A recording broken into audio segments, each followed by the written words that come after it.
A dark brown dog. A child was standing on a street corner.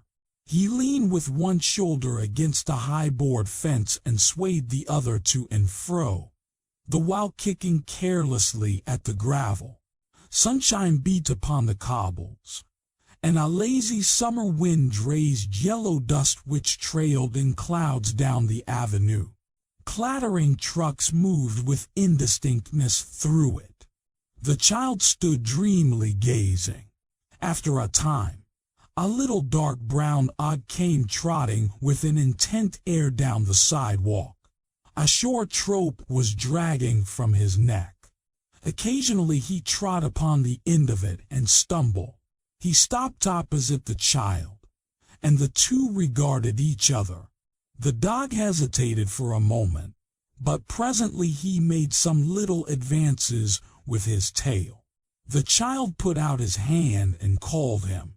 In an apologetic manner, the dog came close, and the two had an interchange of friendly pattings and waggles.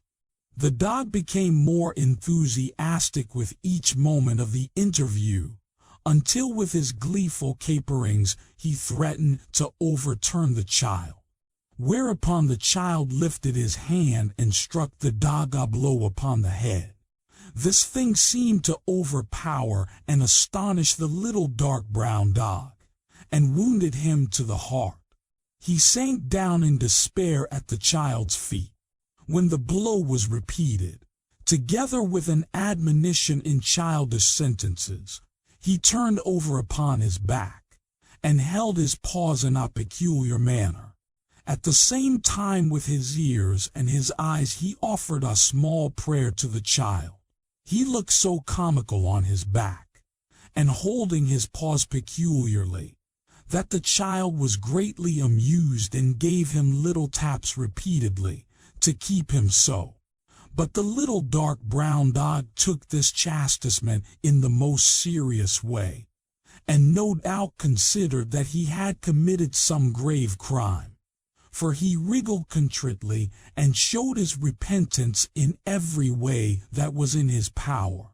He pleaded with the child and petitioned him, and offered more prayers.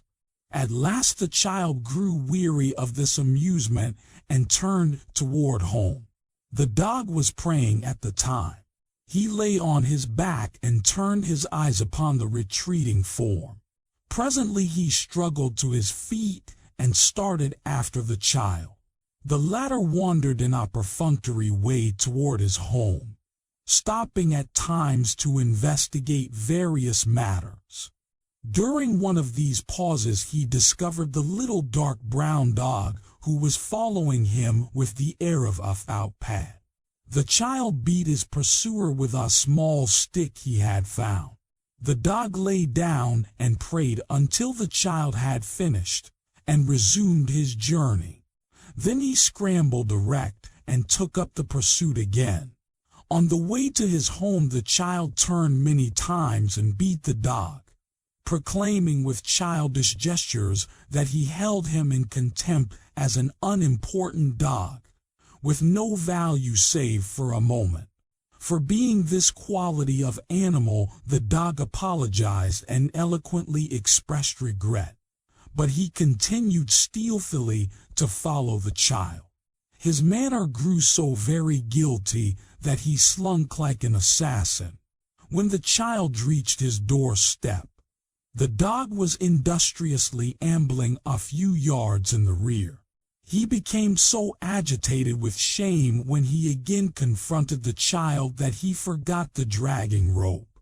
He tripped upon it and fell forward. The child sat down on the step, and the two had another interview. During it the dog greatly exerted himself to please the child. He performed a few gambols with such abandon that the child suddenly saw him to be a valuable thing. He made a swift, avaricious charge and seized the rope. He dragged his captive into a hall and up many long stairways in a dark tenement. The dog made willing efforts, but he could not hobble very skillfully up the stairs because he was very small and soft. And at last the pace of the engrossed child grew so energetic that the dog became panic-stricken. In his mind he was being dragged toward a grim unknown. His eyes grew wild with the terror of it. He began to wiggle his head frantically and to brace his legs. The child redoubled his exertions. They had a battle on the stairs. The child was victorious because he was completely absorbed in his purpose, and because the dog was very small. He dragged his acquirement to the door of his home, and finally with triumph across the threshold. No one was in. The child sat down on the floor and made overtures to the dog. These the dog instantly accepted. He beamed with affection upon his new friend. In a short time they were firm and abiding comrades. When the child's family appeared, they made a great row. The dog was examined and commented upon and called names. Scorn was leveled at him from all eyes, so that he became much embarrassed and drooped like a scorched plant. But the child went sturdily to the center of the floor and, at the top of his voice, championed the dog. It happened that he was roaring protestations, with his arms clasped about the dog's neck, when the father of the family came in from work. The parent demanded to know what the blazes they were making the kid howl for. It was explained in many words that the infernal kid wanted to introduce a disreputable dog into the family. A family council was held. On this depended the dog's fate, but he in no way heeded, being busily engaged in chewing the end of the child's dress. The affair was quickly ended. The father of the family, it appears, was a not particularly savage emperor that evening, and when he perceived that it would amaze and anger everybody if such a dog were allowed to remain, he decided that it should be so. The child, crying softly, took his friend off to a retired part of the room to hobnob with him, while the father quelled a fierce rebellion of his wife. So it came to pass that the dog was a member of the household.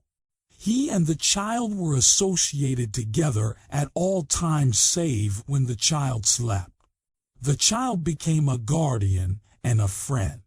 If the large folk kicked the dog and threw things at him, the child made loud and violent objections.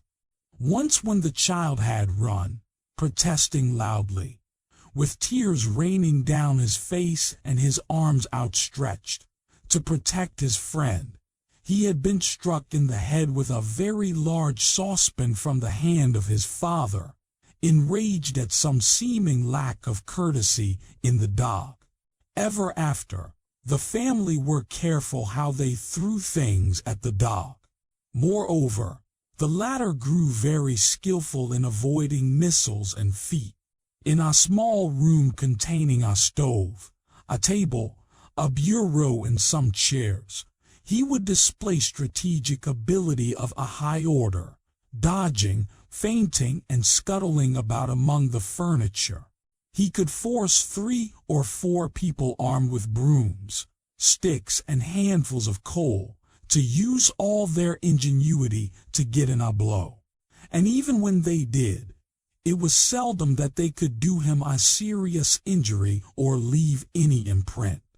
But when the child was present, these scenes did not occur. It came to be recognized that if the dog was molested, the child would burst into sobs. And as the child, when started, was very riotous and practically unquenchable, the dog had therein a safeguard. However, the child could not always be near. At night, when he was asleep, his dark brown friend would raise from some black corner a wild, wailful cry, a song of infinite lowliness and despair, that would go shuddering and sobbing among the buildings of the block and cause people to swear. At these times, the singer would often be chased all over the kitchen and hit with a great variety of articles. Sometimes, too, the child himself used to beat the dog, although it is not known that he ever had what could be truly called a just cause. The dog always accepted these thrashings with an air of admitted guilt. He was too much of a dog to try to look to be a martyr or to plot revenge. He received the blows with deep humility, and furthermore he forgave his friend the moment the child had finished, and was ready to caress the child's hand with his little red tongue.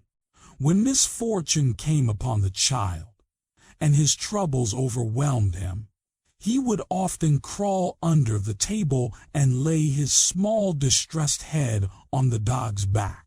The dog was ever sympathetic. It is not to be supposed that at such times he took occasion to refer to the unjust beatings his friend, when provoked, had administered to him. He did not achieve any notable degree of intimacy with the other members of the family.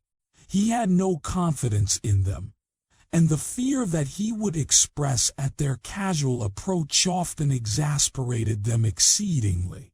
They used to gain a certain satisfaction in underfeeding him.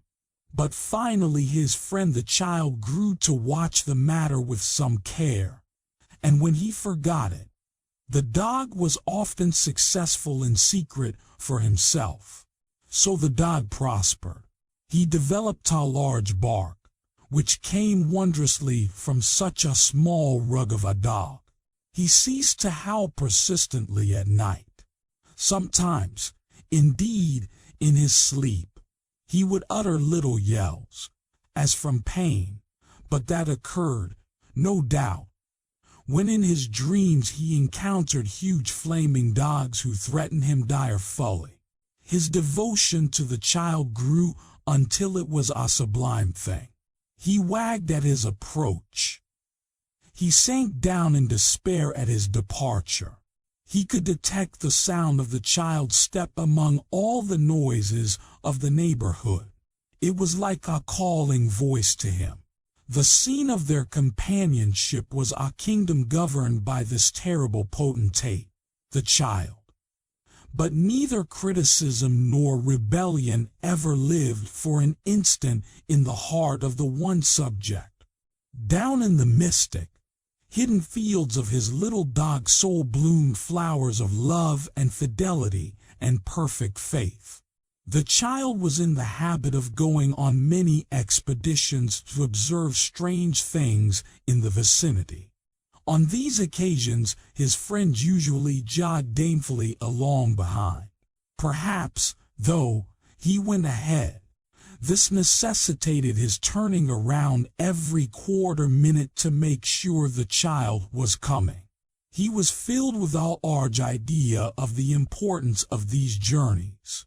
He would carry himself with such an air. He was proud to be the retainer of so great a monarch. One day, however, the father of the family got quite exceptionally drunk. He came home and held carnival with the cooking utensils, the furniture, and his wife. He was in the midst of this recreation when the child, followed by the dark brown dog, entered the room. They were returning from their voyages. The child's practiced eye instantly noted his father's state. He dived under the table, where experience had taught him was our other safe place. The dog, lacking skill in such matters, was, of course, unaware of the true condition of affairs. He looked with interested eyes at his friend's sudden dive. He interpreted it to mean joyous gambol. He started to patter across the floor to join him. He was the picture of a little dark brown dog en route to a friend. The head of the family saw him at this moment. He gave a huge howl of joy, and knocked the dog down with a heavy coffee pot. The dog, yelling in supreme astonishment and fear, writhed to his feet and ran for cover. The man kicked out with a ponderous foot. It caused the dog to swerve as if caught in an eye. A second blow of the coffee pot laid him upon the floor. Here the child, uttering loud cries, came valiantly forth like a knight. The father of the family paid no attention to these calls of the child, but advanced with glee upon the dog. Upon being knocked down twice in swift succession, the latter apparently gave up all hope of escape. He rolled over on his back and held his paws in a peculiar manner. At the same time, with his eyes and his ears, he offered up a small prayer. But the father was in a mood for having fun, and it occurred to him that it would be a fine thing to throw the dog out of the window. So he reached down and, grabbing the animal by a leg, lifted him, squirming, up. He swung him 2 or 3 times hilariously about his head, and then flung him with great accuracy through the window. The soaring dog created a surprise in the block. A woman watering plants in an opposite window gave an involuntary shout and dropped a flower pot. A man in another window leaned perilously out to watch the flight of the dog. A woman, who had been hanging out clothes in a yard, began to caper wildly. Her mouth was filled with clothespins, but her arms gave vent to a sort of exclamation. In appearance she was like a gagged prisoner. Children ran whooping. The dark brown body crashed in a heap on the roof of a shed 5 stories below. From thence it rolled to the pavement of an alleyway. The child in the room far above burst into a long, dirge-like cry, and toddled hastily out of the room. It took him a long time to reach the alley, because his size compelled him to go downstairs backward, 1 step at a time, and holding with both hands to the step above. When they came for him later, they found him seated by the body of his dark brown friend.